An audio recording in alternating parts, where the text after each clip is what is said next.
দেখো না বলেছে two person started running on a circular track at a speed of 20 meter per second and 30 meter per second in opposite direction.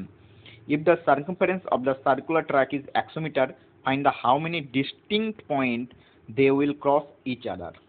দেখো এই অঙ্কটার ক্ষেত্রে আমি তোমাদের বেসিকটা আগে বোঝাই, তো ভালোভাবে বেসিকটা দেখার চেষ্টা করো, একটু টাইম লাগবে কিন্তু অঙ্কটা ভালোভাবে বুঝতে পারবে। দেখো আমি ধরে নিলাম যে এটা একটি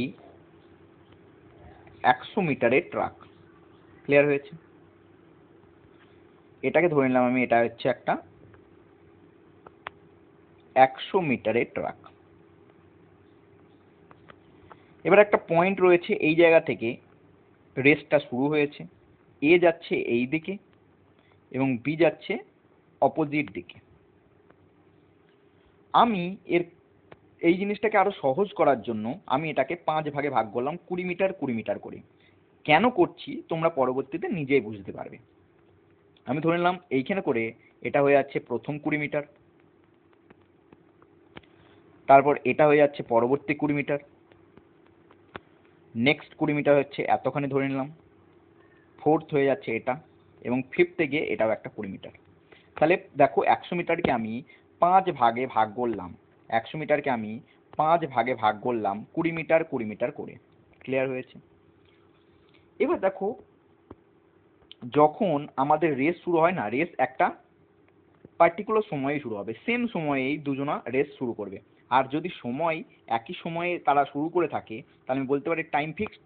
আর টাইম ফিক্সড হলেই স্পিডের রেশিও যা হবে ডিস্টেন্সের রেশিও কি হয়ে থাকে, সেম হয়ে থাকে। দেখো না করে এ আর বি এর স্পিডের রেশিও কত বলে দিয়েছে দেখি।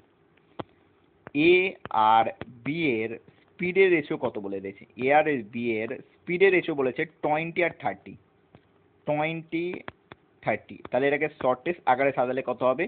2:3। তাহলে স্পিডের রেশিও যা হবে আমরা কি জানি, ডিস্টেন্সের রেশিও তাই হবে, ওটা 2:3 হবে। দেখো 2 আর 3 যদি যোগ করে কত হবে? 5 হওয়া উচিত। তাহলে 5 মানে পুরোটা, আর পুরোটা দেখো কত বলেছে? 100 মিটার বলে দিয়েছে। নাহলে 5 মানে কত?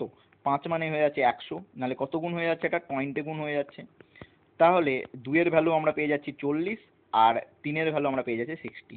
অর্থাৎ এইখান থেকে বোঝা গেল এ যখন 40 মিটার যাবে সেই সময়ে বি 60 মিটারের দূরত্ব কমপ্লিট করে ফেলবে। ক্লিয়ার হয়েছে? এবার চলে আসি আমাদের বেসিকটা আবার আমি কি করে বোঝাবো। দেখো এ যখন 40 মিটার যাবে, বি যাবে 60 মিটার। তাহলে দেখো এইখান থেকে রেস শুরু হয়েছিল, এ প্রথমে 20 গেল, তারপর আবার 20 গেল, অর্থাৎ 40 মিটারে গিয়ে এই পয়েন্টে চলে আসলো। আর বিউ কি হবে? 20, 20, 40, 60 গিয়ে সেই সেম পয়েন্টে ফিরে আসবে। অর্থাৎ আমি একটা পয়েন্ট পেয়ে গেলাম যে পয়েন্টে এ আর বি কি করবে? মিট করবে। তাহলে এই পয়েন্টে এসে এ আর বি মিট করলো। এবার দেখো আবার এ এইদিকে চলে আসছে, 20 আসলো, আবার 20 আসলো 40, আর ওইদিকে বি ঘুরে গিয়ে আবার সেই একটা পয়েন্টে আসবে। অর্থাৎ এই পয়েন্টে এসে আবার কি করবে? এ আর বি মিট করবে। এই পয়েন্টে এসে আবার এ আর বি মিট করবে। আবার দেখো আবার এ গেল 20, 20, 40, অর্থাৎ এই পয়েন্টে এই পয়েন্টে এই পয়েন্টে এসে আবার কি করলো? এ আর বি মিট করলো। তারপর আবার শুরু করবে, এ 20 গেল, 20 গেল 40, অর্থাৎ এই পয়েন্ট, অর্থাৎ এই পয়েন্টে সে আরেকবার এ আর বি মিট করবে। তারপর নেক্সট আবার এই দিকে যাবে, এই দিকে গেলে এখানে গেল 20, আবার আসলো 20, অর্থাৎ একদম যে পয়েন্টে স্টার্ট করেছিল সেই পয়েন্টে এসে আবার আরেকবার মিট করবে এ আর বি। এবার একটা জিনিস বুঝো, এরপরে যখন আবার 20, 20, 40 যাবে না, সেই সেম পয়েন্টে আবার ফিরে আসবে। অর্থাৎ তোমরা ডিস্টিং পয়েন্ট পাবে না। এখানে যেহেতু বলে দিয়েছে যে ডিস্টিং পয়েন্ট বার করতে হবে, ডিস্টিং পয়েন্ট তুমি এই 5 বারই পাবে। কারণ এরপরে যতবারই বার করবে সেই সেম পয়েন্টে আসবে, তুমি যতবারই সেটা রেস হোক, যত বড়ই রেস হোক। তাহলে এখান থেকে বলতে পারি যে একবার, দুবার, 3 বার, 4 বার, 5 বার, অর্থাৎ তারা 5টা ডিস্টিং পয়েন্টে কি হবে? মিলিত হবে। তাহলে অ্যান্সার কি হবে? অ্যান্সার হবে অপশন নাম্বার এ। এবার অনেকজনা বলবে যে এটা তো অনেক বড়ভাবে করা হচ্ছে, নাহলে শর্টে কি করে করব?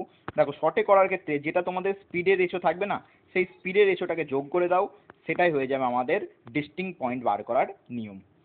সেই স্পিডের রেশিওটাকে যোগ করে দিলে আমাদের অ্যান্সার বেরিয়ে যাবে। ক্লিয়ার?